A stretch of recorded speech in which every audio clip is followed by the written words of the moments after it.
Hello everyone, and welcome back. It has been some time to a Hearts of Iron 4 Designer Corner. An interesting change of title, but that is where we are at for this week's Dev Diary. It seems like such a long time since I've actually done a Dev Diary that the format has actually changed since last we were doing it. But for the most part, we're going to keep it the same. So this Dev Diary is split into 3 parts. The first one is talking about what is a Designer Corner? What does that even mean?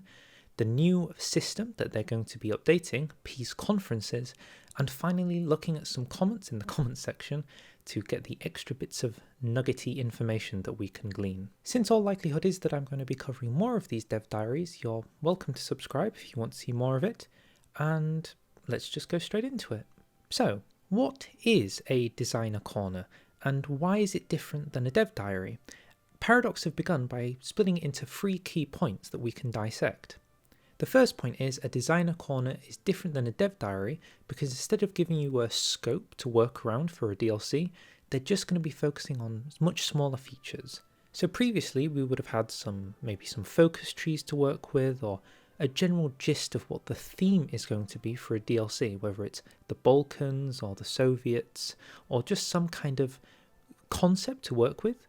But right now we're just going to be focusing on individual features, such as a peace conference rework.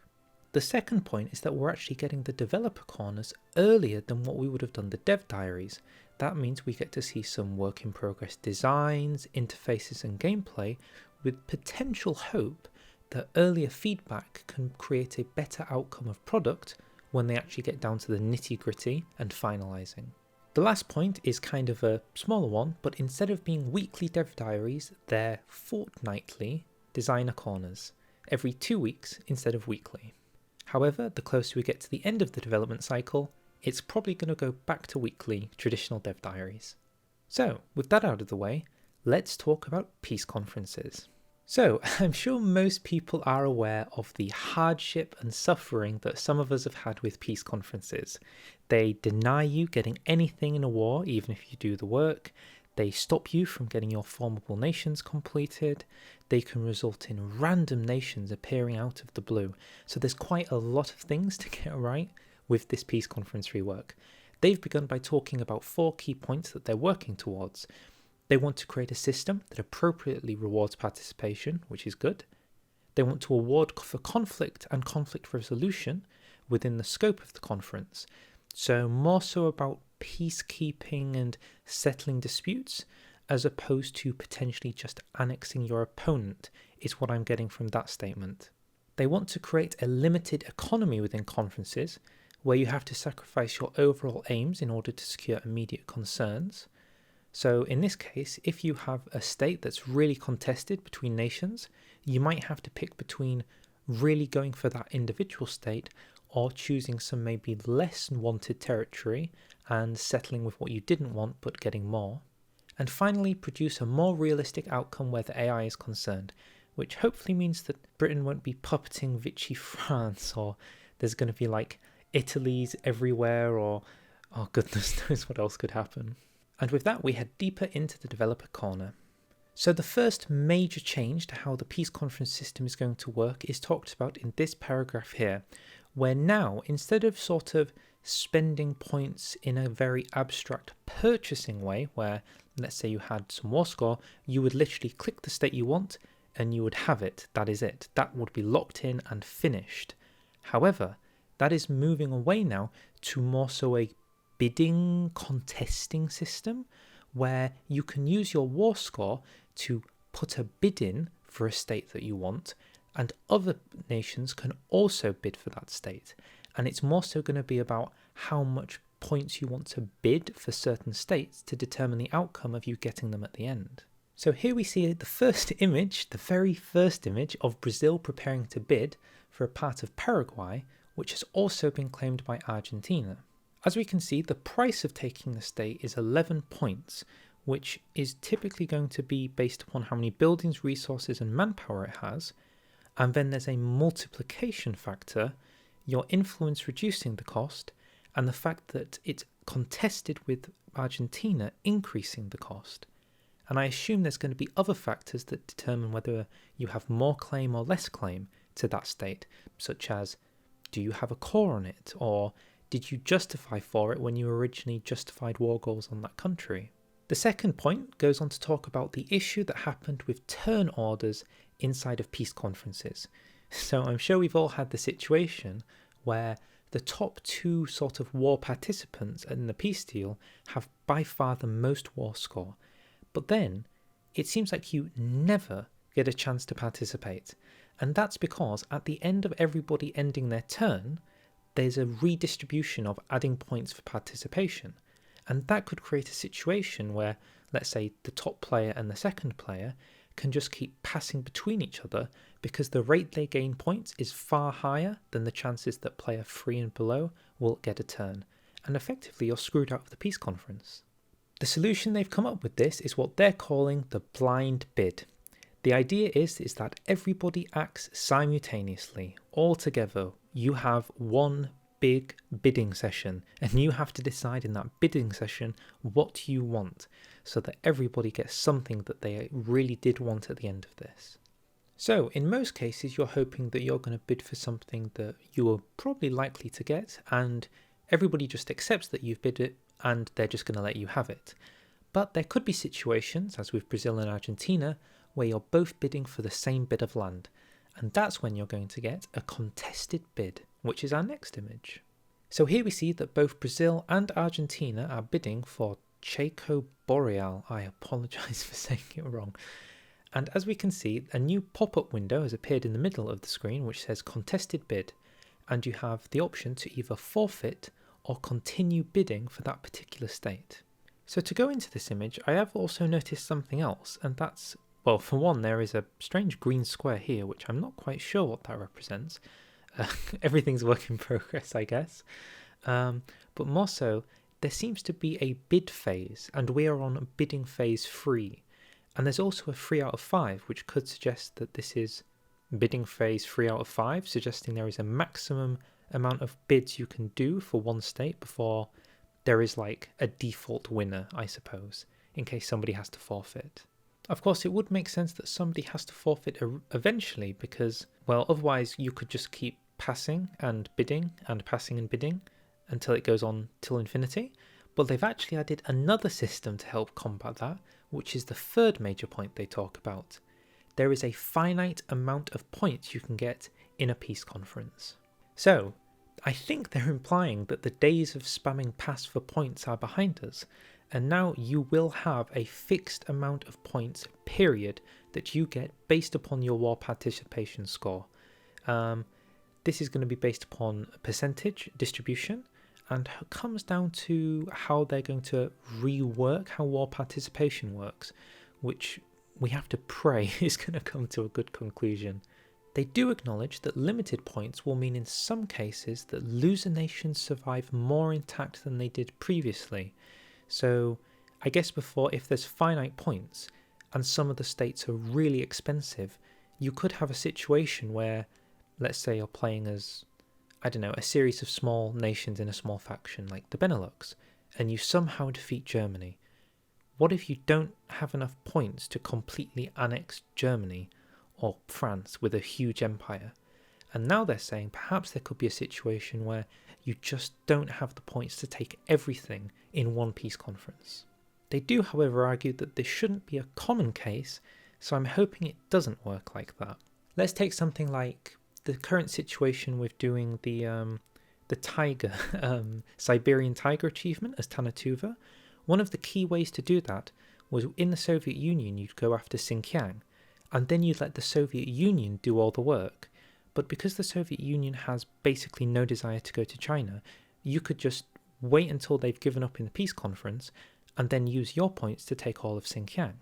But if you have finite points now, does that even work anymore? Can you take Xinjiang if you have like 1% participation? I suppose those are the questions that we'll find out when time comes. But in total, that's all they talk about for this week in terms of peace system. Very early days, very work in progress, and people had lots of questions. So I'm sure I've got questions, so let's go take a look what people have said in the comment section below. So here, the game director, gives us quite a meaty one to begin with. Goodness me, this is a large collection of comments. So let's just go through some of the big ones. How does this affect AI, and how does the puppeting and liberating work in the system? To which he says that the AI results are less ugly, and the weighting mechanic is based on discounts and pricing. So they're really looking for the things that they have the cheapest price on. So that's probably going to be things they have claims on, or are probably bordering them, I would assume, because of how the influence was worded. If that is the case, it makes me wonder, let's say that the Axis managed to defeat the Allies, and they're dividing up France. Germany is obviously going to be going for the north of France, and maybe, parts of Vichy if they didn't manage to form Vichy. But I could imagine that Italy, that has a direct border with Tunisia and Algeria, and also with Ethiopia and Britain, is going to be far more likely to take over Africa because they have a direct border with them. I could totally imagine that being a new system, and a Italian Africa is going to be a more common thing to see. The next question asks if making more war goals for states makes it cheaper for that nation, which straight up yes, which is kind of big because I don't know if you remember, when you justify war goals in HOI, you could justify for one state and it's faster, but if you justify for more than one state, it makes it longer.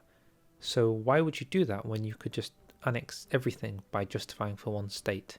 But hopefully with this system, it makes more reasons for you to justify for multiple states so that you can claim them in the peace conference. Another question asks, could you be in a situation where you spend points on a specific state but eventually get outbid and then leave with nothing? To which you got the answer of yes. So perhaps if you're playing as, Hungary, and you haven't done too much for the war effort, but you really want Alsace-Lorraine, perhaps that's not the best place to be spending all of your war participation. Maybe you should go for some cheap French colonies, or maybe something in Russia if you could get it in eastern Siberia. The next two questions I'm going to do as one, because I'm kind of confused by them. So the first point asks, is puppeting going to be changed so that previously you'd sort of press the puppet button and a puppet would be created, and if nobody took states from that puppet, the puppet would get them automatically. Or you could try to manually take them, but it would be super expensive, so it was more of a better to just give them to the puppet. But now, when you puppet for the state, and then you have to manually start bidding for those states for the puppet, I think is the implied meaning. What's also interesting is the next question. Would it be neat if you could have dynamic splitting of large nations in puppeting, such as between the US and Soviet Union for Japan? To which IHO says it would, wouldn't it? So is this an implication that in the future, more than one nation can puppet something? So previously, whoever puppeted the nation, that's it. There could be no more puppets of that nation. But does this mean in the future, let's say, we defeat the Soviet Union and Germany puppets the Soviet Union in the north, but Romania puppets them in the south? You have two Soviet Union puppets because there's no limit to how many people can puppet the same nation. Is that the implication? We just don't know. The next question I feel I have to address. It is possibly the most important question I've seen thus far in the comment section, and that's to do with the offer peace action, which this Deadheat16 says is effectively useless, which I kind of have to agree with. I don't think, to my memory, no, I have never, ever used that button in the history of the game, ever. Which is kind of strange that it exists in the game. There could be situations I can definitely think of where if you manage to stalemate somebody out, it wouldn't be too insane to just concede whatever territory that they justified for and then continue as is. Not everything necessarily has to result in complete decimation. I'm thinking, for example, in South America of how, let's say you're playing as Colombia and you want to form Gran Colombia. There are 2 states, or possibly 3 states in Peru that are part of the formable nation, but not all of Peru. So if you manage to push all the way into Peru, form your formable nation, but just can't quite capitulate them, I feel like that would be a good time to say, offer peace, I have my cause, everything's good now, I don't want to annex you, Peru, let's be chill. These kind of feel like the situations where an offer piece would make so much more sense. The reason I want to stress this so much is because unconditional surrender feels like it's almost integral to the way HOI4 plays right now. You capitulate a nation, they have no say over anything. Yet unconditional surrender wasn't really, massively pushed for in World War II until like around Casablanca conference, 1943. I don't think minor conflicts between, let's say, nations in South America, or maybe even minor things in the Middle East, like some conflicts that could happen there, necessarily have to result in the complete annexation of territory. Another one I'm thinking of is how when Mexico nationalizes their oil, the US and Britain get a war goal on them. But surely their offer peace mechanic should just be the oil gets given back to America and Britain. I don't know why that would be justification for the complete destruction of the entire nation. Seems a little bit too much, maybe? So yeah, I really, really hope there is a rework to offer peace. I think it's just it's such a necessary thing if we're going to do a rework to peace conferences, because I don't know when else there would be a good point to do it. Additional question asks, if a nation gets capitulated, do they get less war score, such as France once they capitulate? To which the answer was just yes. Capitulating is probably not a good look if you're looking to claim some things after the war. And so I think that is everything for this week's Designer Corner Peace Conference Developer Diary. Surely that will become more wordy as things go along. So thank you very much for listening. I hope this was somewhat informative and gave you some ideas about the future of what we're going to get from the next HOI4 DLC and update. I would assume that everything to do with the Peace Conference is going to be part of the free update. I would be amazed if it isn't, so I wouldn't worry too much about that. Since it's such early days, I don't have too much to offer in terms of feedback, although I really am harping about the offer piece rework. I think there's a need now or never, effectively. And the only other thing I'll say is please have a disunited Germany option in the pre-game setup options. Please? Okay, thank you so much for watching. If you liked, feel free to like, feel free to subscribe, and I'll see you in 2 weeks. I hate to be that guy, but you don't think that the fact there were 2 images to do with South America and, Brazil and Argentina suggests there might be a South American DLC? No, it's just my imagination. Right? Bye.